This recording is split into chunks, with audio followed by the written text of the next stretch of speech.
나폴레옹이 러시아를 침공하려고 원정대기 그걸 갈 때 그 오스트레일리아에 있는 알프스 산을 넘어야 해요. 그래서 그 산을 이제 자기 군인들과 함께 부하들과 함께 넘는데 숨겨울인데 그 무거운 무기들을 대포명 무기들, 군수, 물자 뭐 이런 것들을 다 지고 메고 그 알프스 산 꼭대기에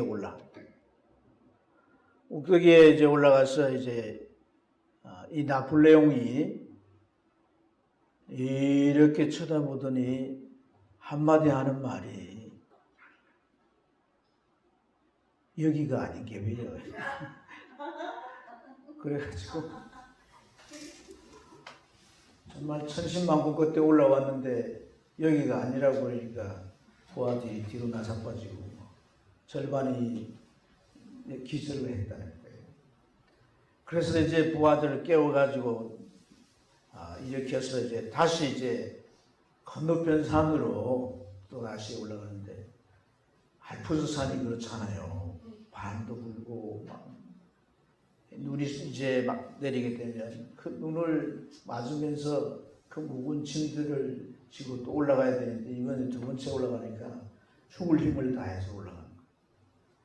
올라가서 이제 꼭대기에서 또 이제 나폴레옹이 자 이게 두리번 살펴보니 또 하는 말이 여기도 아닌 게 그래서 다 쓰러져가 다시 일어나지 못했다는 패러디가 있습니다. 실제로 이제 나폴레옹이 워터루 전쟁과 이제 러시아 원정으로 인해 가지고 참패를 당하잖아요. 전쟁 영웅이죠, 전쟁. 그러나 그 전쟁의 참패로 인해서 그는 이제 정치 생명도 끝나게 됩니다. 이처럼 뭐 불가능이 없다. 온 세상을 정복하려는 듯 이렇게 낯서고 그와 이제 함께하는 하지만 그게는 실패가 있고 완패가 있는 거예요. 우리가 인생을 살아가는 데는 많은 동행이 있습니다. 그러나 사람은 결코 온전한 동행이 되어줄 수 없습니다. 우리의 길을 참으로 제대로 인도해 줄 수도 없습니다. 역사는 그런 것들을 많은 예로 우리들에게 충분히 보여주고 있는 줄로 믿습니다. 하나님께서는 자기 백성들, 이 땅에 있는 자기 백성들과 동행하길 원하세요. 그러나 이제 우리 인생은 죄가 있기 때문에 하나님과의 동행이 원활히 이루어지지 않습니다. 제한된 동행. 하나님과 동행하다가 나는 또 하나님은 이렇게 가시는데 나는 딴 길로 새기도 하고 또 스스로가 어떤 문제에 걸려 중단하기도 하고 그래서 하나님께서 자기 백성들 이 땅 위에 정말 이 좀 더 확실한 동행을 하기 위해서 하나님이 계획하셨어요. 그 계획하신 동행이 뭐냐면 성령으로 동행하시는 거예요. 그 성령의 동행은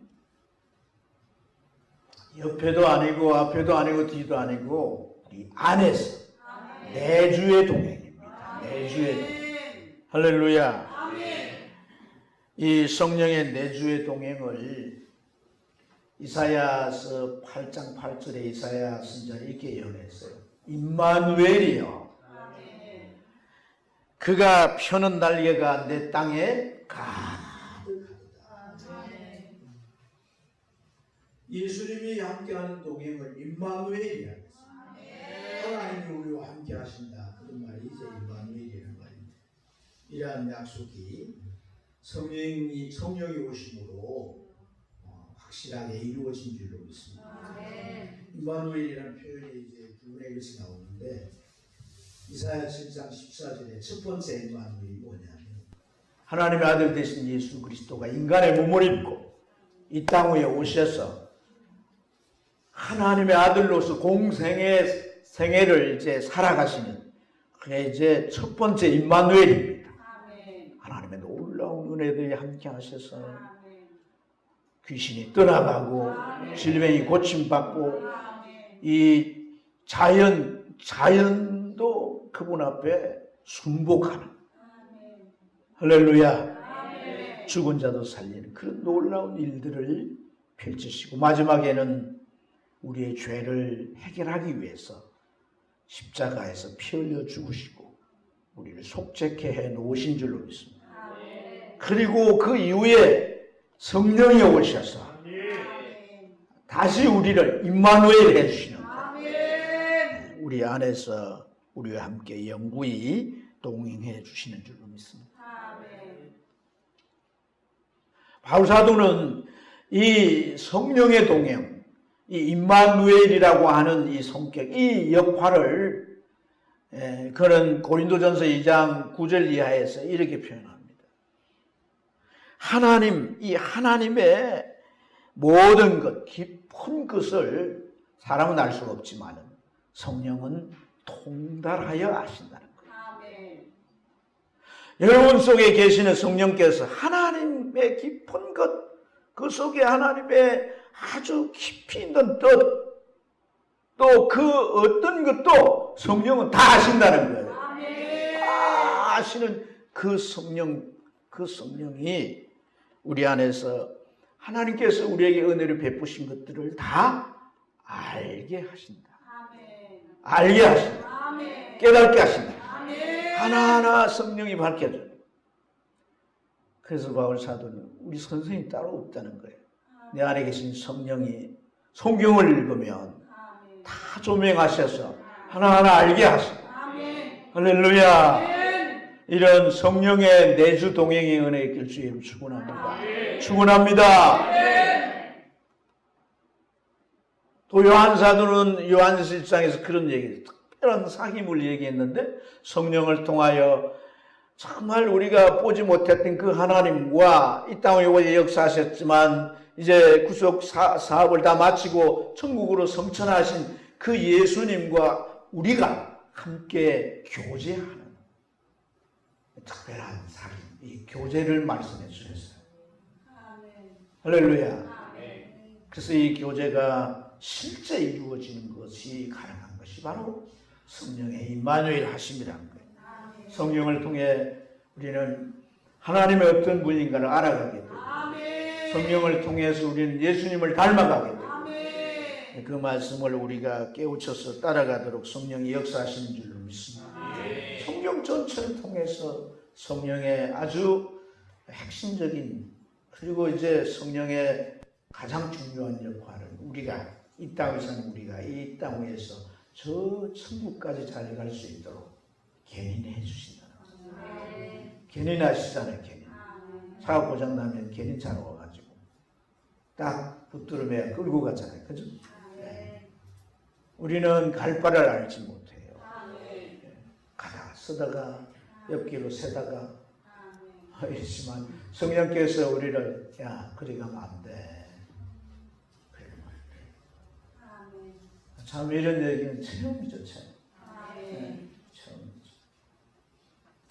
오늘 이 본문은 그런 성령의 동행에서 주어지는 하나님의 은총과 우리 인생의 그 실제적인 삶에서의 큰 유익들을 우리에게 말씀해 주고 있습니다.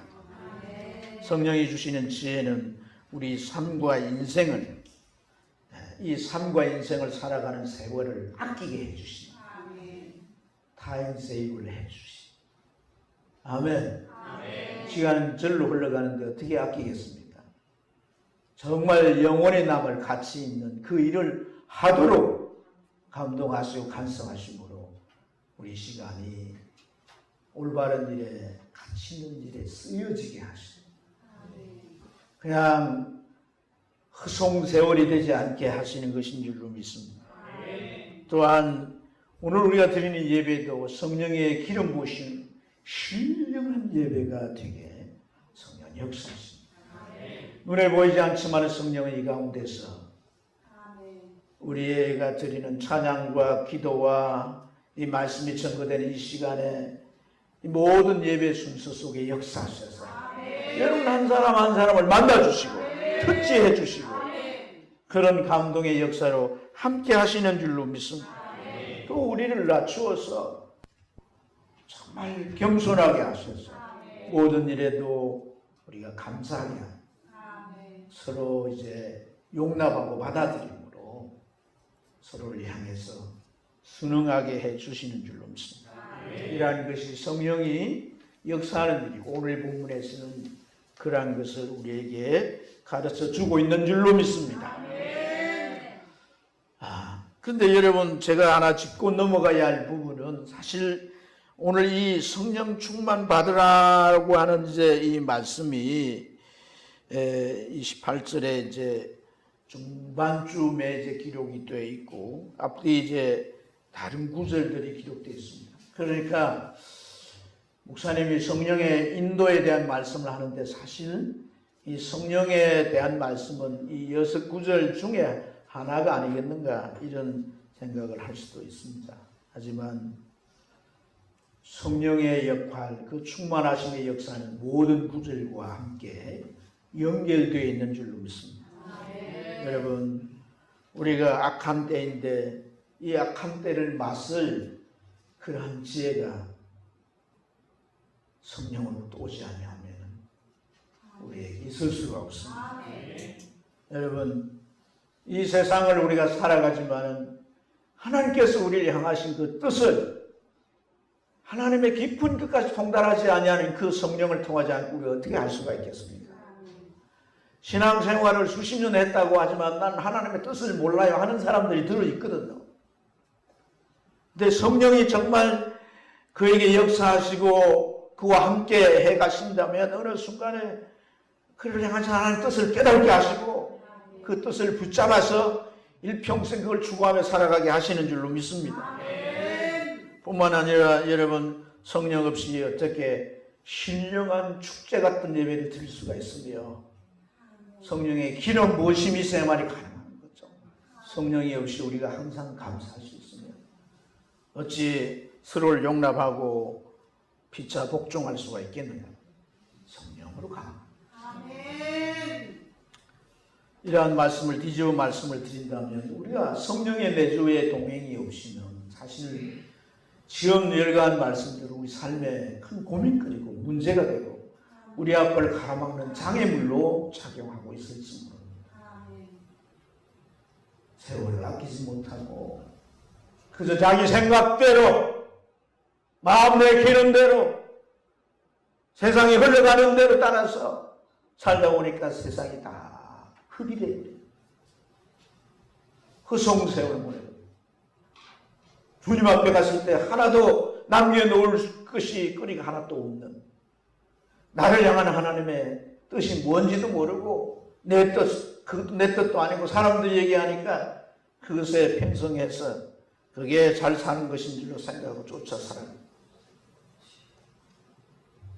좋은 일이 생기면 그건 내 덕이고 나쁜 일이 생기면 주님을 원망하고 피차 복종하라 했는데 어떻게 이 사람을 복종합니까? 복종할 수 없습니다. 이런 것들이 우리 삶을 가로막는 장애입니다. 고민하고 문제거리가 있어요. 그래서 우리는 성령 충만해야 합니다. 아멘. 여러분 악한 때를 살면서 정말 지혜로워야 된다. 어떤 것이 지혜로운 것일까요? 먼저 우리가 살아가는 이 세상이 악한 때이라고 생각이 드십니까? 악한 때다 이렇게 여러분 느끼십니까?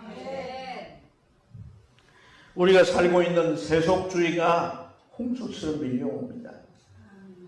여러분 지금까지 모든 전통들 이란 것들이 바로 지금 이 세속주의가 다 무너뜨리고 있습니다.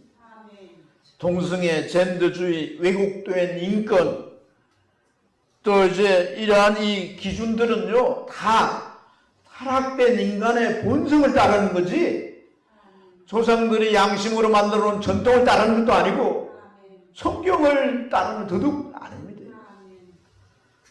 뿐만 아니라 물질과 과학 만능화되어 있습니다. 거기다가 여러분 AI 인공지능이 사람의 모든 일을 다 해준다고 그렇게 말합니다. 여러분 공상영화 보세요. 이 인공지능으로 만든 인간이 인간을 정복해버리겠다고 합니다. 나중에 그것에 의해서 우리가 다 죽을지도 몰라요. 이러한 이제 그들의 경향은 반기독교적인 성향을 가지고 있습니다. 그래서 끊임없이 우리의 세계관과 가치관에 도전하고 흔들대는 것입니다. 사단은 배후에서 이러한 것들을 조종하고 지배합니다.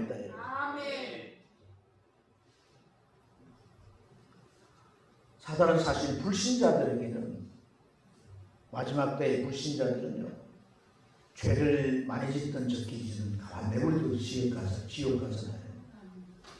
그러니까 사단이 힘쓸 대상이 아닙니다. 사단이 항상 요의주시하고 노리는 대상은요, 성도입니다. 성도. 저와 여러분들, 지도자들이고 교회입니다. 교회. 네. 어떤 유명한 신학자예요. 사단이 정말 용이한 대상은 사단의 존재를 믿지 않는 사람들. 얼마든지 그를 조종하고 지배하고, 사단을 의식하지 못하는 자는 마음껏 사단이 공격할 수가 있다는 겁니다.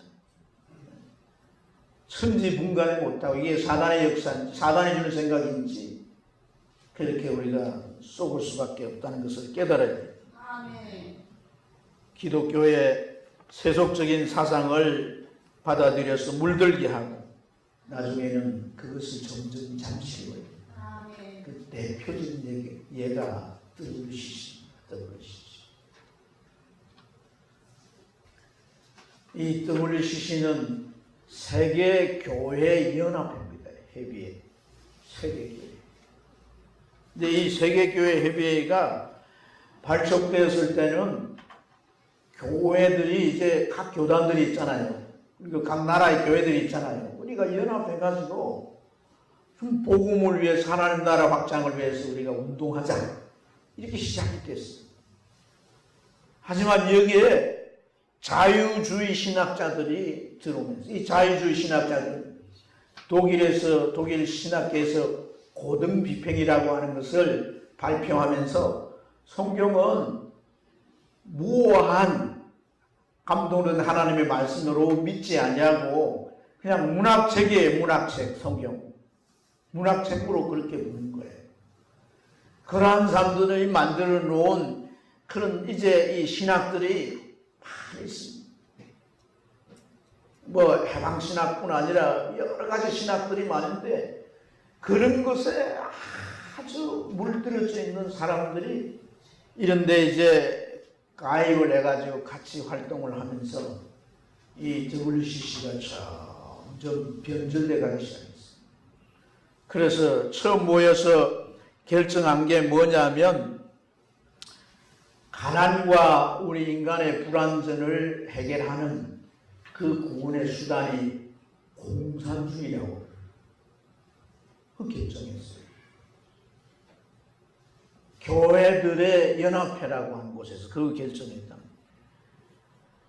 3사가 저 인도에서 했는데 거기에서 결정한 게 종교다원주의, 또 이제 해방신학, 혼합주의 이런 걸 받아들였어요. 그리고 6차는 캐나다 밴쿠버에서 했는데 거기에서 뭘 결정했냐면 다른 종교에도 구원이 있다. 오직 예수라는 말은 삭제한다. 그리고 개종전도 금지한다. 개종전. 다른 종교도 구원이 있는데 뭐하려고 그 사람들을 교회 오게 하고 예수 믿게 하는 그렇게 하지 못하게 그렇게. 그리고 그 다음에 호주에서 무속을 접목했어요. 이때 여러분 우리 저 이화여대 신학부 교수 정형경이라고 하는 여자가 가서 뭐 했냐면 초원제 부대했어요. 사람 다 기독교 집안 사람이에요. 변절돼요. 이런 신앙 사상. 구차가요 부산 백석호에서 열렸는데 부산 백석호에서 그 열리도록 준비한 돈 엄청난 헌금 가지고 끌어대가지고 이렇게 한 사람이 명성교회 김삼환 목사인데, 준비위원장. 이건 사실이니까 얘기할 수 있는 거예요. 그리고 저 김해 있는 장신대 교수들이 중앙위원으로 다 활동하고 그랬어요. 거기에서 뭐 한 줄 압니까? 부산 멕시코에서 동성애 인정하고 소수 성소수자들을 위한 성직 제도를 세우게 얘기했어요. 헌금 모금해가지고 좌파 게릴라들 지원해주고요. 좌파 운동에 앞장서고 있는 이 시시시단. 이게 뭡니까? 배교행위입니다. 배교. 변절돼서 배교에 갑니다. 이게 악한 때가 아닙니까? 우리가 살고 있는 악한 때입니다. 여러분, 신학교라고 해서 다 성경을 이게 하나님의 말씀이고 참 진리라고 가르치지 않습니다. 눈을 뜨세요. 목사라고 해서 그런 교육을 다 받는 거 아닙니다.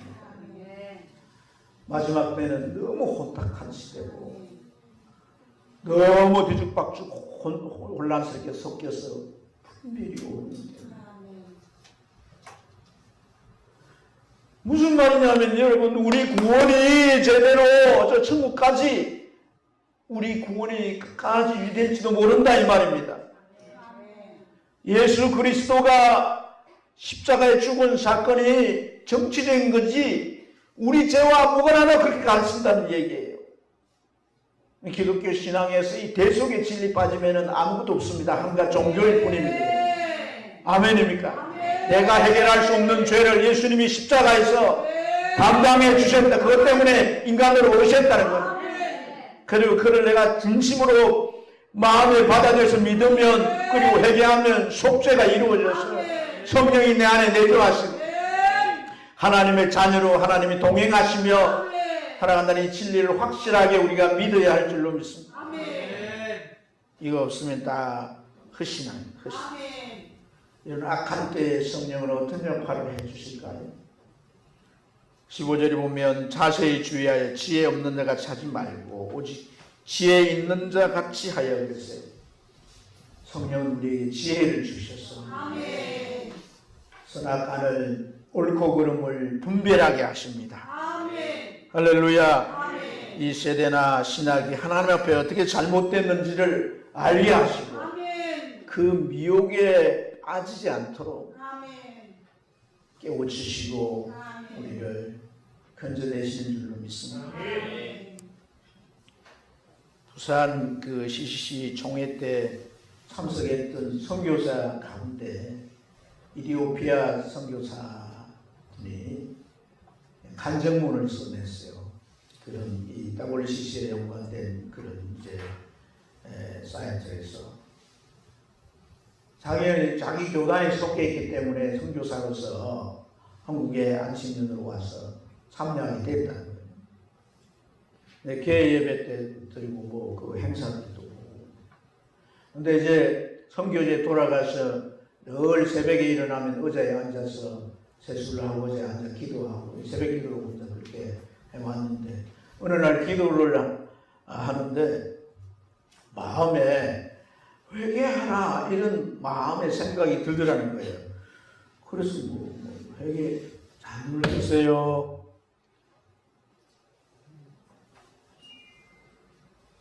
그 회개할 것도 없는데 뭘 회개를? 그 가만 그냥 다른 기도하고 있으니까 마음에 강력하게 회개하는 거예요.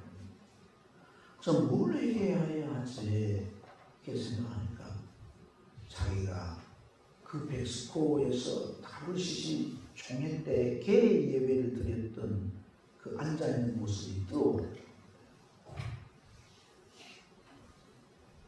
그러면서 그 마음에 하나님이 그것을 기뻐하지 않는다는 느낌을 강력하게 느끼게 해주십니다.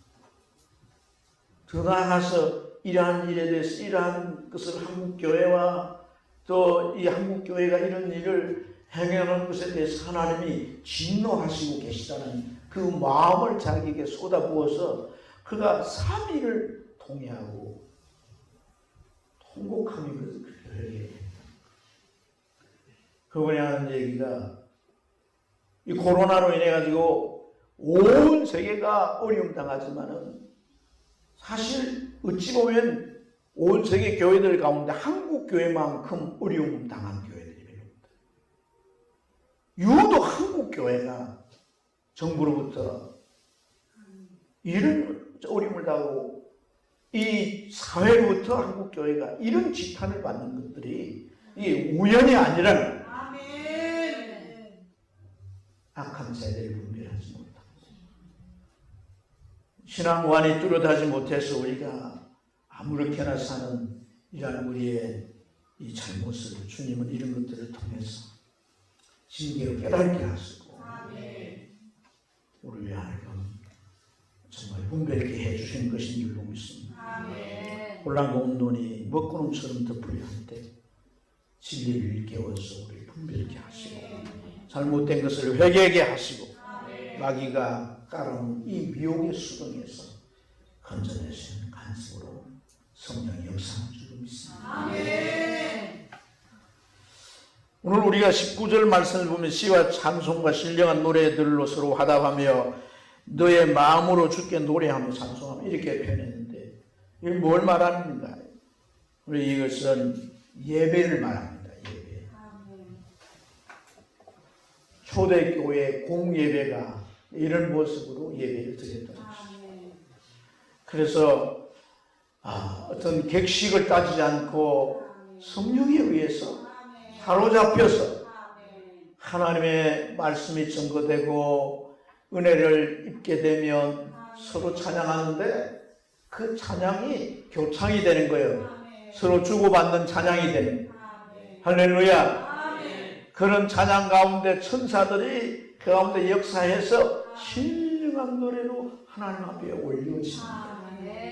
이런 찬양과 감동이 그들의 마음을 주의 은혜에 적게 할 뿐 아니라 이 찬양을 하나님 앞에 온전히 올려드림으로 신령한 노래가 됩니다. 신령한 노래. 할렐루야.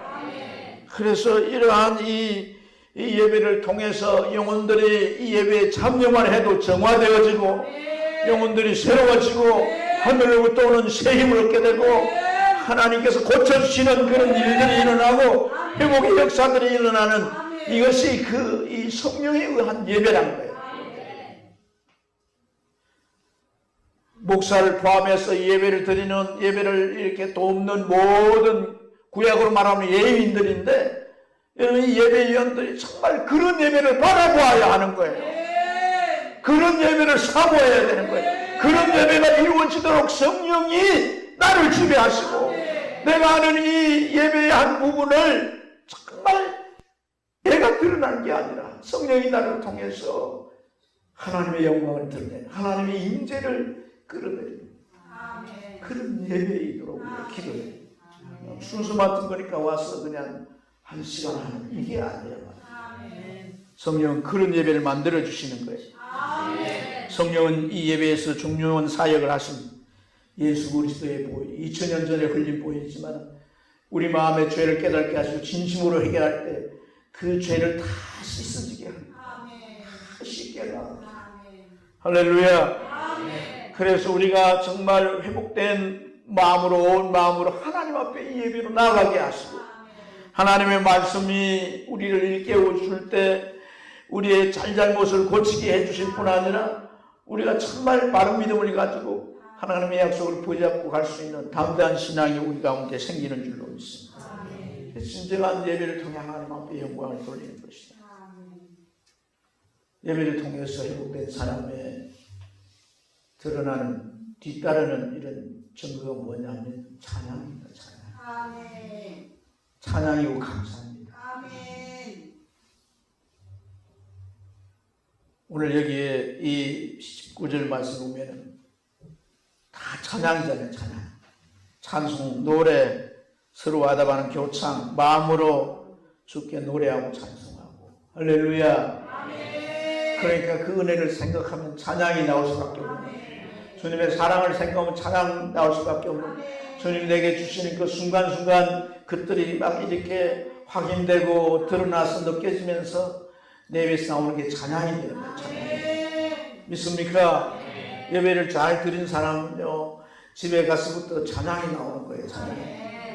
오늘 예배 드리고 난 뒤에 여러분 스스로를 한번 점검해 찬양이 나오는지 유행가가 나오는지 깜짝이 나오는지 요새는 트로트가 아주 대단히 인기가 많아가지고 뭐 TV 터널 트로트 주일 정도 트로트로 네. 저는 포커스 되잖아요. 포커스. 근데 어쨌든 말입니다. 참 이렇게 찬양을 가까이 하고 싶은 찬양 부르고 싶은 마음. 다윗을 하나님이 왜 기뻐하신 줄 아세요? 걸어다니는 주구박사. 다윗은 말이죠. 어디서나 찬양해요. 목동 때도 얼마나 찬양 많이 했어요.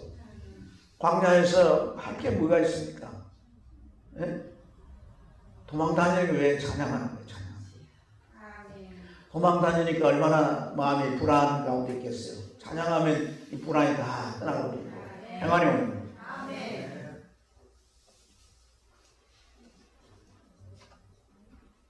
그래서 여러분 다윗은 말이죠. 그 찬양을 하면서 또 성령에 감동돼가지고 수많은 노래를 작곡 작사하지 않습니까? 그리고 그의 아주 피크가 뭡니까? 하나님의 법궤 아무렇게나 방치된 법궤를 장막을 지어서 거기서 옮기고 성가대를 만들어서 1대 2대 3대 3대 계속 찬양합니다.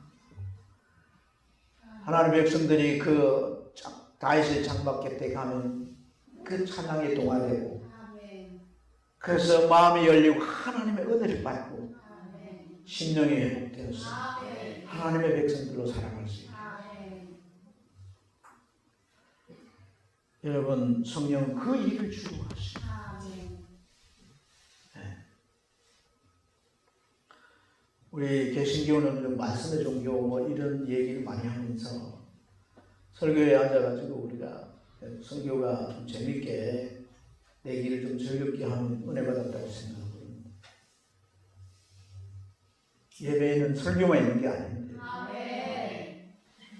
우리가 기도나 찬양이나 이 하나님 앞에 예물 드리는 이 모든 것을 드림으로 나가는 거예요. 그래서 하나님 앞에 내가 드릴 자로서 깨끗하기 위해서 주의 보혈 온 머리부터 발끝까지 다 적시어서 정결함으로 예물을 드릴 때 성령이 살아버려요. 할렐루야. 그래서 어디에 나를 터치할지 몰라요.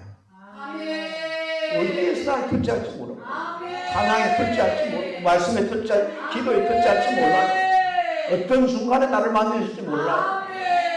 모든 순서에 열려있고 한 시간 그 이 예배에 집중되어서 우리는 그냥 목사가 뭐 설교를 좀 제대로 하나 뭐 거기에 딱 초점 그렇지 않습니다.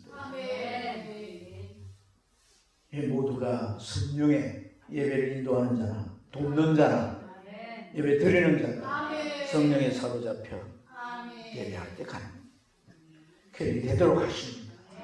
그렇게 되도록 하십니다. 여러분 오늘 여기 이제 18절 말씀에 술 취하지 말라 이런 방탕한 것이라고 이렇게 말씀했는데 이 술 취했다고 방탕한 건 아니잖아요. 근데 술 취하면 결국 뭘 의미합니까? 방탕함을 드러내는 상징이에요. 그러니까 이 방탕함 이것이 꼭 술 취한 것만 아니라 오늘 우리가 세속화 되는 것도 방탕한 거예요. 그렇다고 하면 성도의 세속화라는 게 어떻게 그 시작점이 있느냐? 합리화부터 있는 거예요. 합리화. 여러분 아까 제가 CC 얘기했는데 CC가 왜 이렇게 변절되고 배교적으로 나가게 되느냐면 그들이 같이 주장했던 슬로건이 뭐냐면 이 기독교가 이 세상의 평화를 추구해야 된다. 평화를 만들어내는데 주어야 된다. 그래서 어떻게 하냐면요.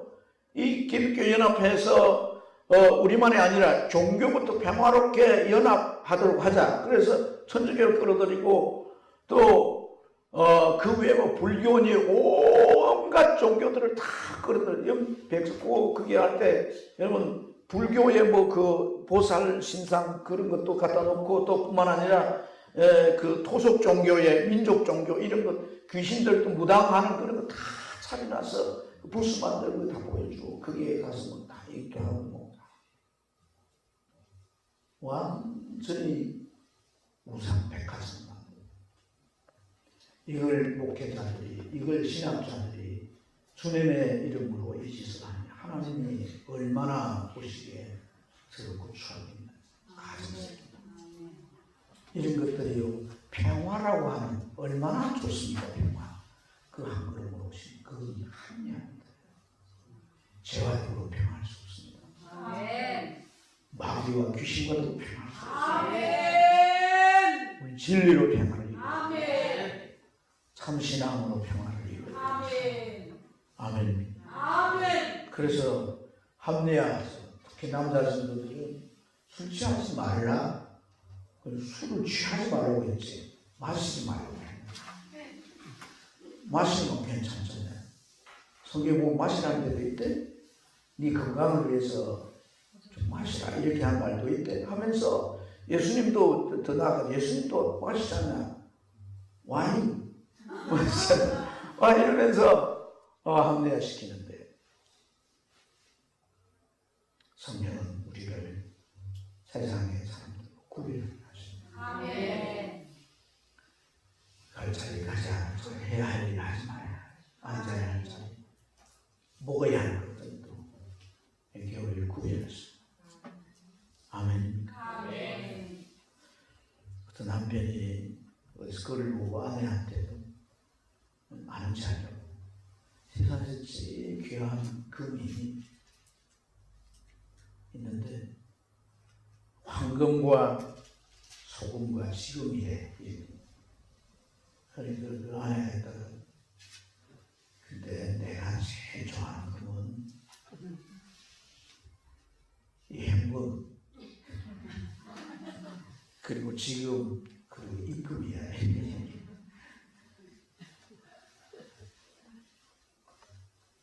참 뭐 이렇게 여러분들은 누구나 할 것 없이 다 현금을 좋아하시는 것 같아요. 먹고 살아야 돼. 20절로 21절은 삶의 태도를 우리에게 말해주었습니다. 범사에 항상 하나님 아버지께 감사하는 일이고 또 서로가 피차 복종하는 일입니다. 범사에 감사하는 것은 삶의 상황 속의 모든 것에 대한 나의 태도입니다.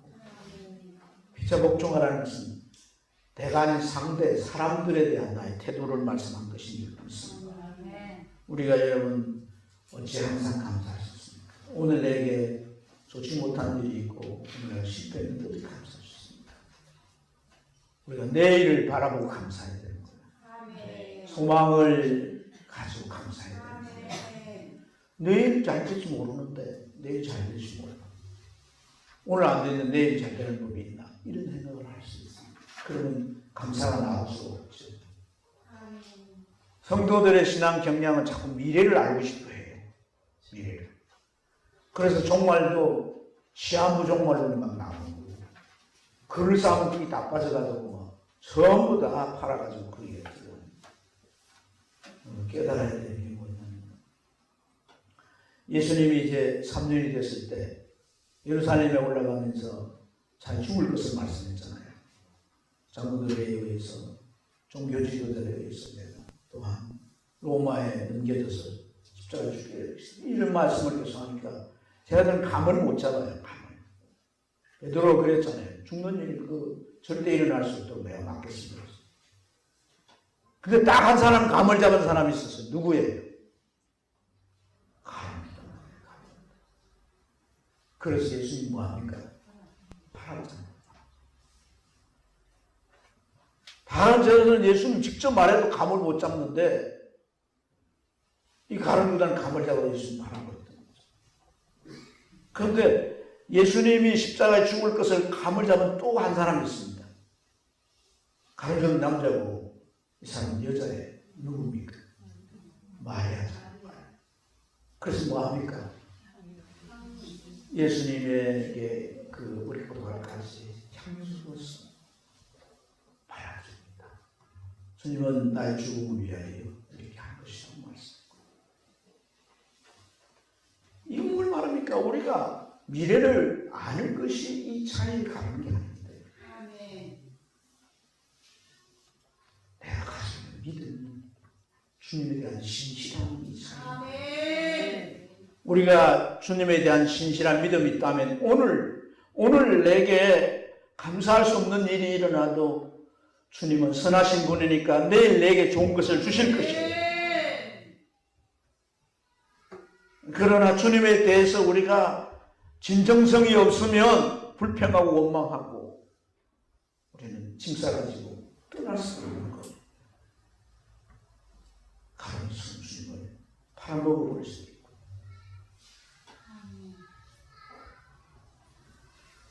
나를 구원하기 위하여 자기 생명을 기꺼이 아끼지 않고 십자가에 내놓으신 그분에게 우리가 어찌 진정성을 갖지 못합니까? 그런 진정성이 내 안에 없다면 내가 확실히 구원받았다를 질문해봐야 합니다. 내가 구원받고 천국 갈 수 있다는 이것보다 더 귀한 게 없습니다. 마지막 때가 될수록 여러분 내가 뭐 복을 받고 내가 천국 가서 상급을 받는 그것보다도 내가 천국 갈 수 있느냐를 물어야 되는 겁니다. 진짜 내가 그리스도인으로 한번 살아봐야 되겠다는 그런 생각에 우리가 귀착되고 그것에 포커스를 맞춰 살아야 한다는 것이 정말 우리는 이 마지막 때가 가까움을 볼수록 느껴집니다. 왜냐하면 수많은 사람들이 배도하고 배교하고 배신하고 변절되는 이런 것들을 보면서 말입니다. 누구도 자신할 수 없습니다. 누구도 스스로를 믿을 수가 없습니다. 목사라고 해서 여러분들을 제대로 바르게 인도할 수 없습니다. 그래서 주님이 붙잡아 주셔야 되는 것입니다. 성령을 통해 내 안에서 나를 깨우쳐서 바른 길로 가도록 그렇게 지도하시고 인도하시기 때문에 우리가 갈 수 있는 것이고 제자리에 설 수 있는 것이라는 거예요. 어떻게 피차 복종하겠습니까? 그리스도를 경외함으로 피차 복종하는데 우리가 정말 주님을 경외해야 할 주님은 우리의 모든 구원을 완성하시고 성천하셔서 보좌에 앉아 계시는 분이신 줄로 믿습니다. 그런 과정이 결국 우리에게 피차 복종할 수밖에 없는 충분한 메시지가 되는 줄 믿습니다. 겸손히 하늘의 영광을 내려놓으시고 이 땅 위에 비하되시고 인간의 몸으로 태어나기 위해서 마국간의 짐승의 밥통에서 나시고 저 갈릴리 백촌에 목수일을 하면서 육신의 고달픈 삶을 사셨습니다. 그분이 하나님의 아들이 아닙니까? 우리가 왜 자꾸 싸우고 네가 올리 내가 올리 그를 짓밟고 위에 서려고 합니까? 다 이기시기 때문이야. 그것을 보고 우리는 서로 피차 복종해야 된다. 누가 잘 된다고 우리가 부러워할 필요도 없고 다투고 원망할 필요도 없습니다. 우리 사이에 계신 주님이 드러나고 주님이 기뻐하실 것을 찾아서 나가는 것이 더 중요한 것인 줄로 믿습니다. 사랑하는 여러분, 성령은 보이지 않지만 우리와 함께 하십니다. 아니, 우리 안에 가십니다. 우리 안에 가십니다. 성령이 보이지 않는다고 마치 없는 것처럼 여기는 결코 안 됩니다. 우리가 성령과 동행하기 위해서는 성령의 존재를 인정해야 합니다. 성령께서 어떤 역사를 해 가시는지를 우리가 잘 헤아려야 합니다. 성령은 생각나게 하신다. 진리를 생각나게 하신다. 내가 너희들이 가르친 모든 것을 생각나게 하는 것이다. 생각 속에서 성령의 생각인지 사단의 생각인지 아니면 내 인간적인 생각인지 가려낼 수 있으려면 여러분 말씀이 내 안에 분별의 기준으로 있어야 할 줄로 믿습니다. 할렐루야. 할렐루야. 성령은 어떤 상황 가운데도 내 안에 계시기 때문에 나를 알게 하시고 일깨워 주시고 밝혀 주시고 나를 간섭하시고 내가 가야 할 길을 인도해 주시는 영이십니다. 그분을 인정해 드려야 돼. 인정해 드려야 돼. 내가 보지 못한 느끼지 못한다고 해서 없는 게 아닙니다. 그런 얘기가 있었어요. 미국의 어떤 부부 얘기인데 아내가 눈이 안 좋았어요. 그런데 병원 가서 수술을 했는데 거의 실명이 된 거예요. 그래서 그 남편이 이제 가사일도 하고 또 이제 자기 직장도 다니고 그런 가운데 이제 가난하니까 이제 시각장애인이 다니는 그런 직장을 다니는데 다닐 때 같이 출근도 해주고 마침엔 가서 회사에 가서 데리고 이제 퇴근도 해주고 이렇게 했어요. 쭉 해오다가 날 남편이 그를 부르더니 아내를 부르더니 우리가 직장도 서로 멀리 떨어져 있고 또 내가 해야 되는 일도 너무 많고 이러니까 직장 가는 일은 당신이 이제 스스로 가봐라. 그런 제안을 하는 거예요. 그런데 그 말이 그렇게 서운할 수가 없는 거예요.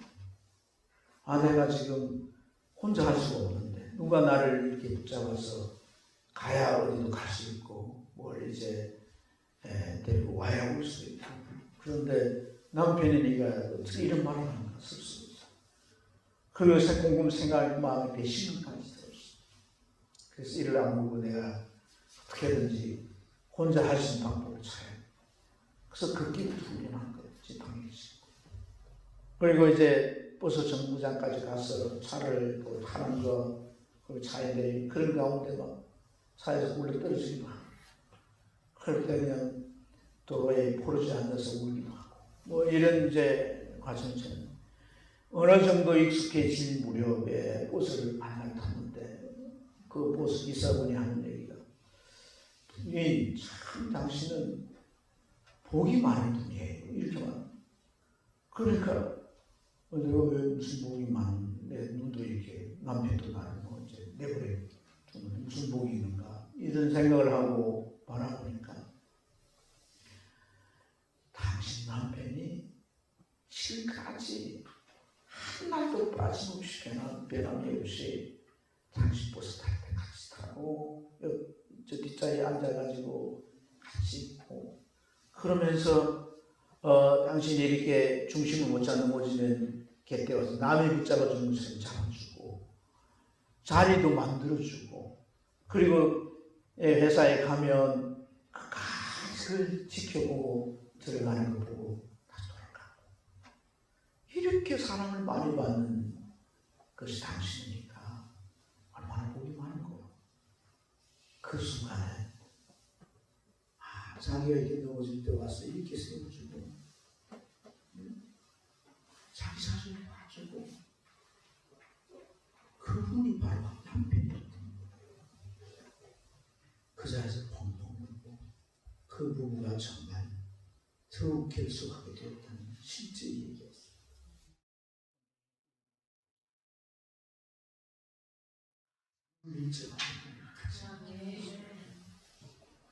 우리가 무지하고 영적으로 우리이기 때문에 깨닫지 못하더라도 성령은 우리와 함께 하십니다.